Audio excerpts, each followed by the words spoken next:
आज डेरा ब्यास में आपदा आई। आज डेरा ब्यास में इतनी बारिश हुई, इतनी बारिश की एक छोटा सा बांध आ गया। और उसी समय आज बाबा जी ने संगत के सामने हाथ जोड़कर विनती की और सत्संग भी कहा। बाबा जी ने बच्चे पर एक बहुत ही महत्वपूर्ण विनती की है। हम सत्संग के बारे में बाद में बात करेंगे। सबसे पहले पूरी संगत को पूरे ध्यान से संगत के सामने हाथ जोड़कर बाबा जी ने जो विनती की है उसे सुनना चाहिए। बाबा जी कहते हैं, देखो बारिश का मौसम है। आप जानते हैं कि हमारे राज्य में बहुत सारे बांध हैं। वे कहते हैं जो जरूरतमंद हैं, वे कहते हैं हमें जितना हो सके सेवा करने की जरूरत है। वे कहते हैं हम किसी भी तरह से सेवा कर सकते हैं। वे कहते हैं सेवा किसी भी प्रकार की हो सकती है। वे कहते हैं कोई भी सेवा बड़ी नहीं होती। वे कहते हैं कोई भी सेवा छोटी नहीं होती।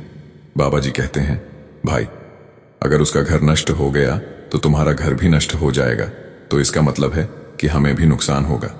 बाबा जी कहते हैं कि कोई फर्क नहीं पड़ता कि आप कौन हैं, आप मदद कर सकते हैं, आपको अवश्य करना चाहिए। बाबा जी ने किस बहाने के लिए सत्संग शुरू किया? संगत जी, हमारी आपसे विनती है कि कमेंट बॉक्स में राधा स्वामी जी जरूर लिखें और साथ ही साथ अपने शहर का नाम भी जरूर लिखें, जिससे हम जान सकें कि बाबा जी का सत्संग कहां कहां से सुना जा रहा है। संगत जी, आज बाबा जी ने स्वामी जी महाराज की वाणी ली थी। जग में घोर अंधेरा बारी। जब बाबा जी मंच पर आए तो शब्द बज रहा था, बहन जी शब्द का पाठ कर रही हैं, तेरा आसरा ही तेरी आस है, तेरा दोस्त ही तेरा दोस्त है। बाबा जी ने सत्संग शुरू किया। बाबा जी कहते हैं कि वह कहते हैं कि स्वामी जी इसमें एक चेतावनी दे रहे हैं और हमें भीतर और बाहर का हिसाब किताब बता रहे हैं। बाबा जी कहते हैं कि हम में से कई लोग कहते हैं कि हमें बाहर प्रकाश दिखाई देता है। बाबा जी कहते हैं कि हमें बाहर प्रकाश दिखाई देता है, लेकिन अंदर हमारी आत्मा अंधकार में फंसी हुई है। बाबा जी कहते हैं कि हम अस्पष्टता के बीच फंसे रहते हैं। बाबा जी कहते हैं कि स्वामी जी समझा रहे हैं कि जब तक हम अपने भीतर के अंधकार को दूर नहीं करेंगे तब तक हम अंधकार में ही फंसे रहेंगे। स्वामी जी कहते हैं कि अंधकार क्या है? बाबा जी कहते हैं, वह कहते हैं कि यह अज्ञान का अंधकार है। वे कहते हैं कि मालिक हमारे साथ है। वे कहते हैं कि हम उसे शहर में, दूसरे शहरों में, दूसरी जगहों पर ढूंढ रहे हैं। वे वाणी में कहते हैं वह एक ही टोली में, एक ही घर में आता है। हम बात नहीं करते। अलविदा बाबा जी। वे कहते हैं कि मालिक और आत्मा, वे कहते हैं कि दोनों घर में रहते हैं। वे कहते हैं कि हम उन्हें पहचान नहीं पाए। वे कहते हैं कि क्यों नहीं पहचान पाए? वे वाणी में कहते हैं दोनों में कोई अंतर नहीं, अहंकार ध्येय में छिपा है। वे कहते हैं कि अहंकार के बाह्य साधन है। वे कहते हैं कि हम उसमें फंसे हुए हैं। वे कहते हैं कि हम भीतर नहीं जाते। वे कहते हैं कि हम भीख मांगते फिरते हैं। वे कहते हैं कि जो कुछ बाहर से प्राप्त करना है, वे कहते हैं कि हमें उसे भीतर से प्राप्त करना है। फिर बाबा जी कहते हैं सच्चा अर्थ क्या है? सत्संग एक भीतरी और एक बाहरी है। बाबा जी ने फरमाया संत महात्माओं ने भजन, सुमिरन और ध्यान करके अपने भीतर की यात्रा की है। जिन्होंने रूहानी मंडलों का अनुभव किया और वहां के आनंद में खो गए, वे जब इस बाहरी दुनिया की ओर देखते हैं तो लोगों को दुखों में तड़पते देखकर करुणा से भर उठते हैं। तभी वे हमें भी बार बार भीतर की ओर मुड़ने का संदेश देते हैं। हर संत महात्मा हमें यही समझाते आए हैं कि हमारी आत्मा उस परमात्मा से बिछड़कर इस माया जगत के रंग रंगीले खेलों में भटक रही है। जब तक यह आत्मा जन्म मरण के बंधन में फंसी है, तब तक यह दुख और विपत्तियों को सहती रहेगी। परमात्मा की असीम दया देखो, उसने हमारी बाह थामी और हमें मनुष्य का अनमोल शरीर प्रदान किया। लेकिन अफसोस, हम इंसान इस देह को पाकर भी दुनिया की रौनक, मजे और दिखावों में उलझकर अपना जीवन व्यर्थ गंवा रहे हैं। स्वामी जी महाराज फरमाते हैं, जग में घोर अंधेरा भारी, तन में तम का भंडारा। आज इंसान जब बड़ी बड़ी इमारतें, आलीशान होटल, शानदार गाड़ियां और ऐशो आराम में जीते लोगों को देखता है तो यह सोच बैठता है कि शायद सच्चा सुख यहीं इस दुनिया में है। पर संत महात्मा हमें समझाते हैं कि यह दुनिया केवल एक तस्वीर की तरह है। जैसे हम किसी खूबसूरत तस्वीर को देखते हैं तो आगे से वह बहुत आकर्षक नजर आती है, लेकिन जब उसी तस्वीर का दूसरा पहलू देखते हैं तो वहां सफेद कोरा कागज होता है जो बिल्कुल सुंदर नहीं होता। तब पता चलता है कि असल में वह तस्वीर कोई हकीकत नहीं बल्कि एक छलावा थी। ठीक इसी तरह जो जीवन हमें बाहर से जगमगाता दिखाई देता है वह वास्तविक नहीं है। कारों में घूमना, धन दौलत का दिखावा करना, सेठ साहूकारों की शान और शौकत, यह सब बस झूठी तस्वीरें हैं। एक पल सोचकर देखो, जब मृत्यु सामने आएगी तो यह सब कहां रह जाएगा? तब इनका अंजाम क्या होगा? जब इंसान जन्म लेता है तभी से यह मोह माया की भूल भुलैया में उलझ जाता है। कर्मों के कारण कभी बेटा बेटी के मोह में, कभी धन दौलत की भूख में वह और गहराई से फंसता चला जाता है। संत महात्मा बार बार याद दिलाते हैं कि इंसान अपने असली मकसद को भूल बैठा है और इस संसार को ही सच मानने लगा है। पर सच ये है कि यह दुनिया अंधेरे से भरी है। जब मृत्यु आएगी तब समझ में आएगा कि यह दुनिया तो एक छलावा है, इससे ज्यादा कुछ नहीं। तब हमें पश्चाताप होगा कि हम किस उद्देश्य से यहां आए थे और खाली हाथ ही लौट गए। इंसान हमेशा 3 अवस्थाओं में रहता है, जागृत, स्वप्न और गहरी नींद। लेकिन ध्यान से देखो, इन तीनों ही अवस्थाओं में अंधकार ही अंधकार है। जागते समय भी अज्ञान का अंधेरा है, स्वप्न में भी वही अंधेरा है, और गहरी नींद में तो आत्मा एकदम जड़ अवस्था में पड़ी रहती है। यानी तीनों ही अवस्थाओं में आत्मा भूल भुलैया में भटकती रहती है। बाबा जी बोले, यह दुनिया एक रंगमंच से ज्यादा कुछ नहीं है। यहां हम सिर्फ अपना किरदार अदा करने कुछ सालों के लिए आते हैं। कोई मां का किरदार निभा रहा है तो कोई पिता का।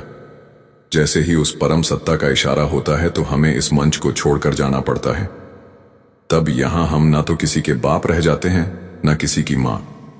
सारे रिश्ते नाते हमारे शरीर के साथ ही समा हो जाते हैं। जब कोई यह समझता है तो हम मालिक को ढूंढने निकल पड़ते हैं। बाबा जी ने आगे फरमाया कि अगर हमें उस सच्चे प्रभु तक पहुंचना है तो उसकी डोर बाहर की दुनिया में नहीं बल्कि हमारे अपने अंदर जाती है। इंसान जब मालिक को बाहर ढूंढता है तो रास्तों में उलझकर भटक जाता है। असली सच्चाई यह है कि सारी ताकत हमारे ही भीतर छिपी है। जिस दिन हम अपना ध्यान अंदर की ओर मोड़ेंगे उसी दिन उस परम सत्ता का सच्चा अनुभव हो पाएगा। बाबा जी ने कहा, सब किच घर में बाहर, ना ही बाहर ढूंढे सो परम बुलाई। फिर बाबा जी ने सवाल उठाया, आखिर हमारी भक्ति किसके नाम पर होनी चाहिए? उन्होंने बड़ी साफ गोई से समझाया कि सुमिरन उसी का करो जिसने इस पूरे ब्रह्मांड की रचना की है और जो हर पल इसे थामे हुए हैं।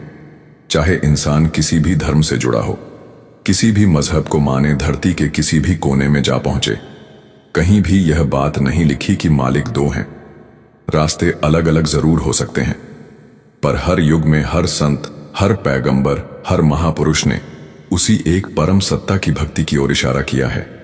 वही मालिक है जो चाहे तो एक झटके में इस सृष्टि को मिटा सकता है और चाह ले तो पल भर में इसे फिर से खड़ा कर सकता है। इसीलिए हमारी उपासना का केंद्र भी वही होना चाहिए। जैसा कि पलटू साहिब ने कहा है, पलटू एक है दू जाना है। कोई बाबा जी ने आगे बताया कि अलग अलग कालों में संत महापुरुष इस धरती पर आए और उन्होंने उसी परमात्मा की याद दिलाई।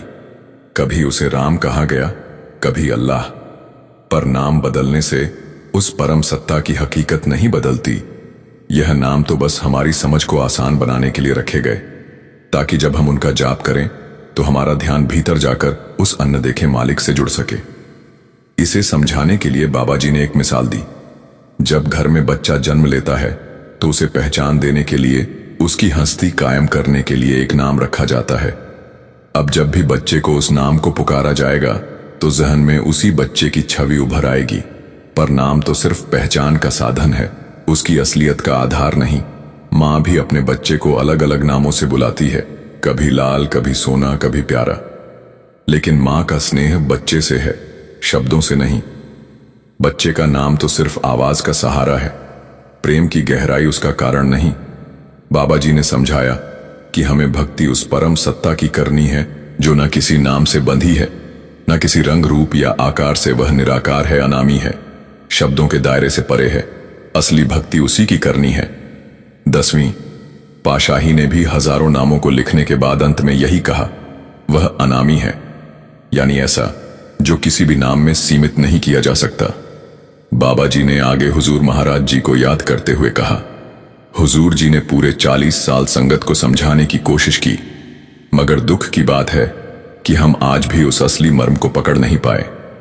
हमारी प्रवृत्ति अब भी बाहर की ओर है। हम मालिक को बाहर तलाशते रहते हैं, जबकि वह हमारे अपने भीतर ही विराजमान है। हुजूर जी अक्सर कहा करते थे कि इंसान की फितरत यही है, वह उसी को पूजता है जिसे अपनी आंखों के सामने देख ले, और अगर सामने ना दिखे तो तस्वीरों और मूर्तियों के आगे सिर झुकाना शुरू कर देता है। बाबा जी ने साफ कहा, क्या कभी किसी को सिर्फ शरीर की आराधना करके या तस्वीरों के आगे माथा टेकने से मालिक मिल पाया है? उन्होंने समझाया कि हुजूर जी का संदेश बहुत साफ था।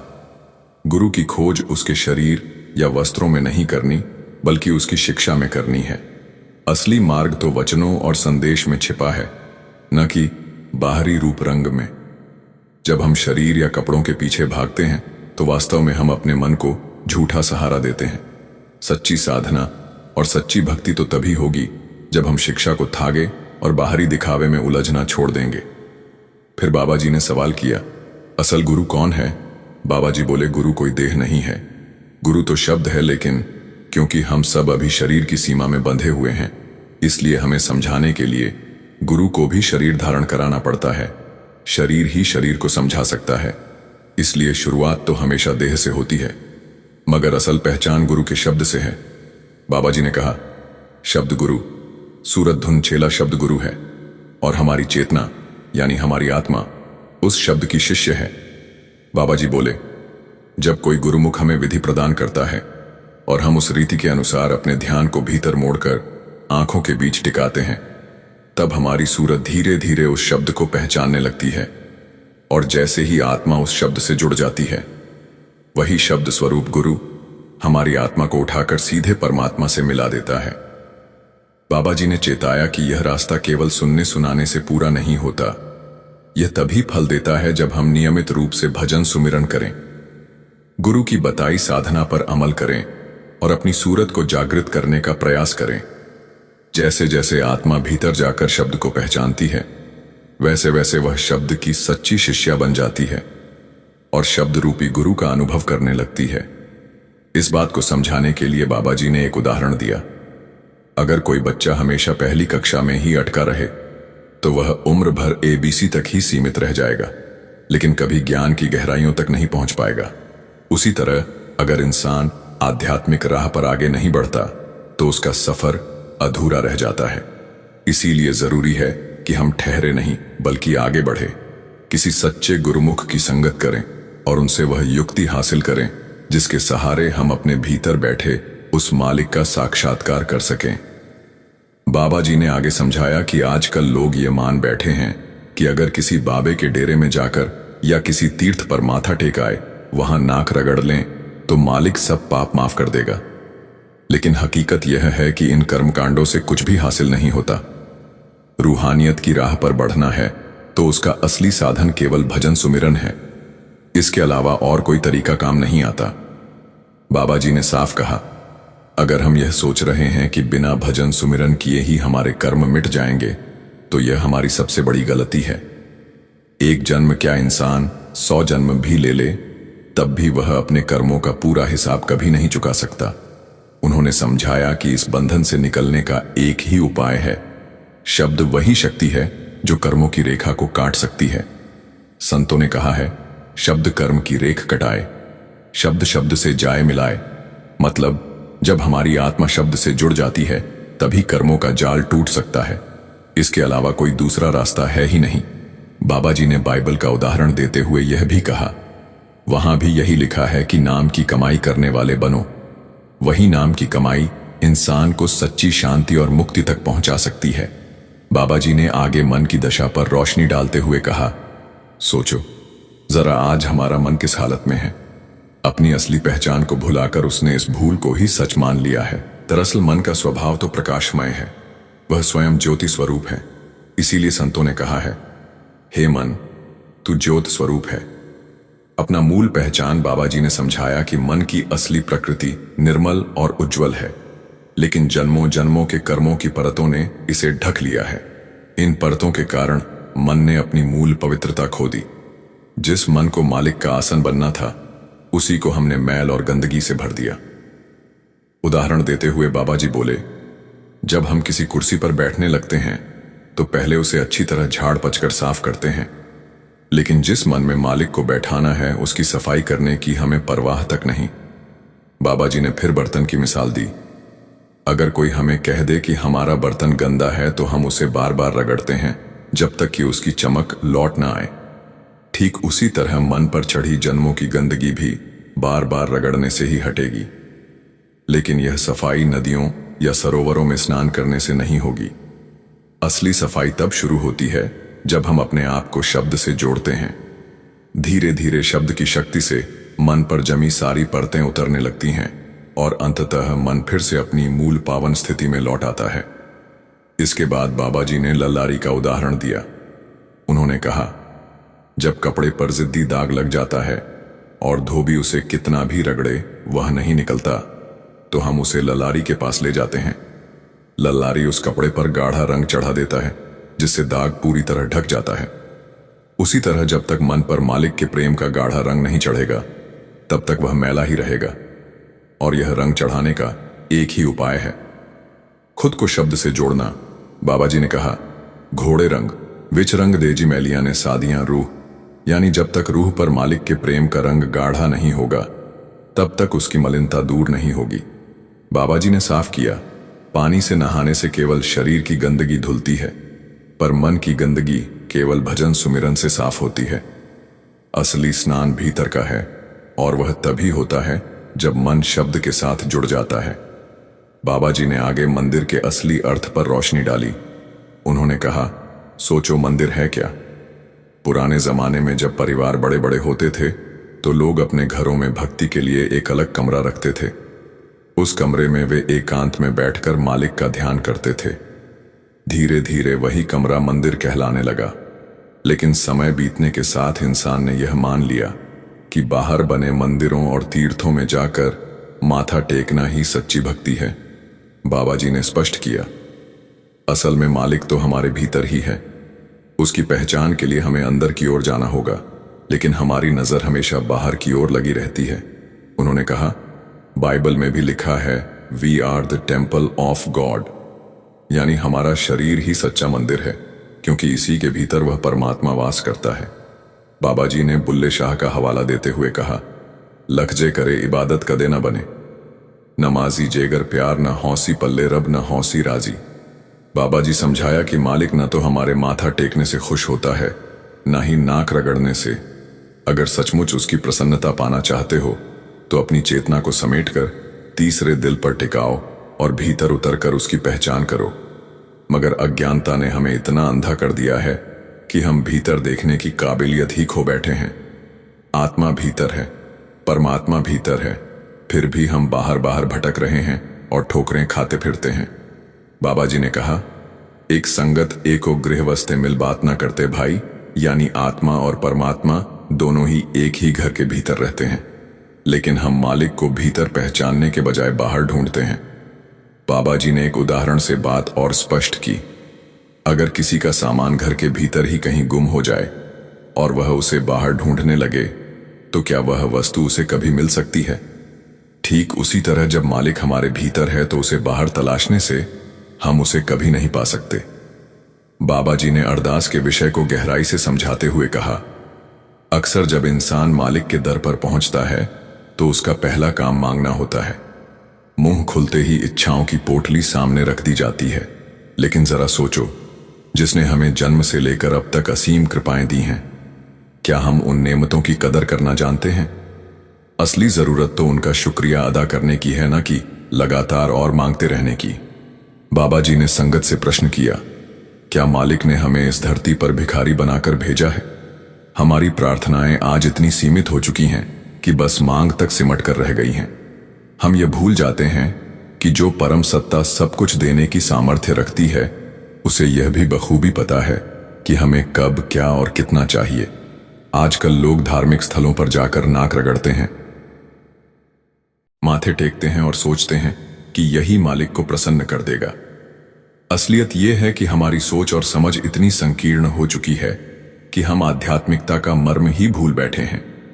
बाबा जी ने स्पष्ट किया, जब तक इंसान अपनी सोच का दायरा विस्तृत नहीं करता, तब तक वह आत्मिक यात्रा में आगे कदम नहीं बढ़ा सकता। उन्होंने आगे बताया, जो कुछ भी प्राप्त होगा वह भीतर की ओर यात्रा करने से मिलेगा। बाहर के साधन केवल मार्गदर्शन का काम करते हैं, मंजिल तक पहुंचाना उनका कार्य नहीं।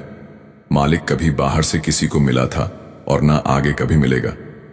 बाबा जी ने दृढ़ स्वर में कहा, चाहे कितनी ही बार माथा टेक लो, चाहे कितनी ही बार जमीन पर नाक रगड़ो, यह सब निरर्थक है यदि प्रेम का भाव भीतर नहीं है। सच्चा उद्देश्य है मालिक से प्रेम करना, ना कि उसे लगातार मांगते रहना। भक्ति का सार यही है कि अपनी इच्छाओं को तज कर केवल उसके प्रेम में रंग जाना ही असली पूजा है। बाबा जी ने आगे बड़ी गहराई से समझाया कि आज इंसान धर्म और मजहब के नाम पर आपस में टकरा रहा है। यही उसकी सबसे बड़ी भूल है। कोई कहता है कि मेरा भगवान सबसे ऊंचा है, तो कोई अपने ईश्वर को सबसे महान बताता है। इंसान जब से इस धरती पर आया है तब से वह बांटने का काम करता चला आ रहा है। और अजीब बात यह है कि जिसे बांटा ही नहीं जा सकता, उस परम सत्ता को भी लोगों ने टुकड़ों में बांट दिया और एक दूसरे की जान का दुश्मन बन बैठे। मजहब नहीं सिखाता आपस में बैर रखना। बाबा जी ने स्पष्ट किया कि कोई भी मजहब यह नहीं सिखाता कि इंसान नफरत करे या लड़ाई झगड़ा करे। मालिक ने तो हमें अपनी सृष्टि की सबसे सुंदर और ऊंची रचना बनाकर भेजा था, लेकिन आज वही इंसान जात पात और धर्म के नाम पर विभाजन कर रहा है। उन्होंने सवाल किया, क्या कभी प्रकृति ने किसी से भेदभाव किया है? क्या सूरज यह पूछता है कि तुम किस धर्म या जाति से हो, फिर ही अपनी रोशनी देगा? क्या पेड़ फल देने से पहले पूछते हैं कि तुम्हारा मजहब क्या है? क्या कोई नदी या तालाब यह शर्त रखता है कि पहले अपना धर्म बताओ तब पानी मिलेगा? नहीं, कभी नहीं। प्रकृति तो सबको समान मानती है, फर्क केवल इंसान करता है। लेकिन बाबा जी ने बताया कि जब हम उस मालिक के दरबार में पहुंचेंगे तब हमारी पहचान जाति मजहब या अमीरी गरीबी से नहीं होगी। वहां ऊंच नीच का कोई मोल नहीं। वहां केवल एक ही पहचान काम आएगी और वह है नाम। वही टिकेगा जिसने नाम की कमाई की होगी। बाबा जी ने कहा, अमला होंगे ना बेड़े खड़ियां रहन गया जाता, यानी वहां तो कर्मों का हिसाब होगा और बाकी सब पहचाने पीछे छूट जाएंगी। बाबा जी ने आगे समझाया कि इस पूरी सृष्टि की नींव मालिक ने शब्द के धागे पर रखी है। जिस दिन यह शब्द वापस बुला लिया जाएगा उसी दिन सारा खेल समाप्त हो जाएगा। यहां किसी की भी शक्ति मालिक से ऊपर नहीं हो सकती। इसलिए असली काम यही है कि हम मालिक से प्रेम करें और उसी की भक्ति में जीवन बिताएं। जब हम उसके दरबार में जाएंगे वहां हमसे कभी नहीं पूछा जाएगा कि तुम्हारा धर्म क्या था, तुम्हारी जात क्या थी या दुनिया में तुम्हारी हैसियत कितनी थी। वहां केवल एक ही चीज पूछी जाएगी, नाम। बाबा जी ने कहा, नानक के घर केवल नाम संगत जी। आज का सत्संग बहुत ही जबरदस्त था और बाबा जी ने बीच बीच में सख्ती से भी समझाया। संगत से विनती करते हैं कि कमेंट में राधा स्वामी लिखना मत भूलें और अगर अभी तक इस चैनल को सब्सक्राइब नहीं किया तो जरूर कर लीजिए।